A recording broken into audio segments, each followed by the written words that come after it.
Hi, I'm Shelley Junk, and welcome to the special lake edition of the Rooted Toolshed. We're doing things a little differently today because, as you can see, I'm sitting right here by the lake. And honestly, I can't think of a better backdrop as we talk about the last part of Psalm 23:5. You anoint my head with oil, my cup overflows. We've been walking slowly through Psalm 23, looking not only at who we are as sheep, but at the heart and character of our shepherd. And once again, there is more happening in this verse than we might realize. You see, for a shepherd, oil wasn't merely symbolic, it was practical. Sheep could be scratched or cut. They could be bitten or injured as they traveled. A shepherd would inspect his sheep and tend to those wounds using the oil to soothe and protect them. Oil was also used around a sheep's head and nose to help protect it from insects that could torment and irritate the sheep. Think about that picture. The shepherd didn't just lead the sheep to the right place. He paid attention to their wounds. He noticed what was hurt. He knew what needed tending. And guys, our shepherd does the same thing for us. There are wounds other people can see, and there are wounds we become very good at hiding. But Jesus sees all of them. He doesn't rush past our pain or simply tell us to just keep moving. No, he stops. He tends to us. In Psalm 147:3, it says, he heals the brokenhearted and binds up their wounds. You see, sometimes we want God to immediately remove whatever hurt us. But sometimes his care looks like meeting us right there in the wound and beginning the healing process. You see, that's the tenderness of the shepherd. David then says, my cup overflows, right? What does that actually mean? I mean, this is a verse that I kind of skimmed over a little bit because I just didn't understand it. But when I used to read that, I always kind of thought of abundance, right? God gives me so much that my cup just runs over. And there is truth in that. But as I've studied Psalm 23, I've started seeing something deeper. Remember where we are in this psalm. David walks us through the green pastures and the still waters and the right paths, and he's with us in the darkest valley. And then he talks about the enemies, and then a table's prepared in the presence of our enemies, and then oil is poured over our wounds. And then he says, my cup overflows. You see, the overflowing cup isn't the testimony of someone who has had an easy life. Nope, it's the testimony of someone who has discovered that the shepherd is enough in every part of it. That's the key message, you guys. That changes how I think about my own cup. Because there have been seasons when I haven't felt like I've had anything left to give.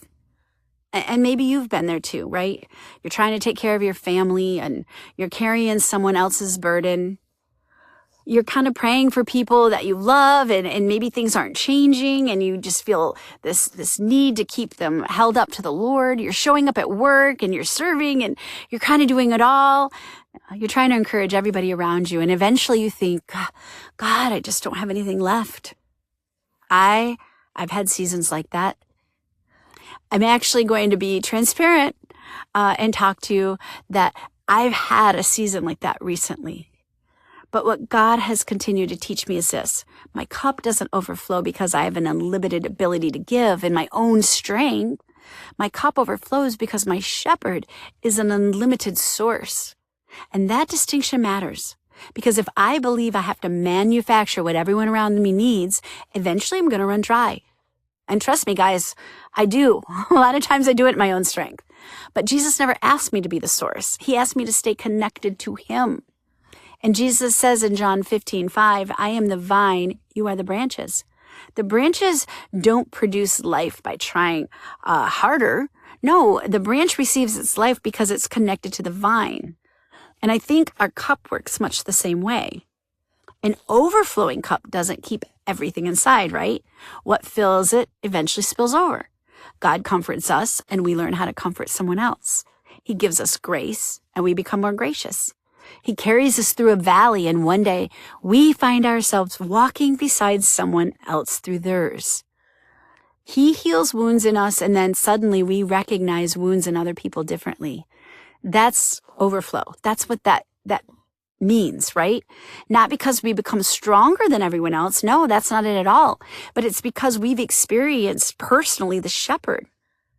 And here's something else I've learned.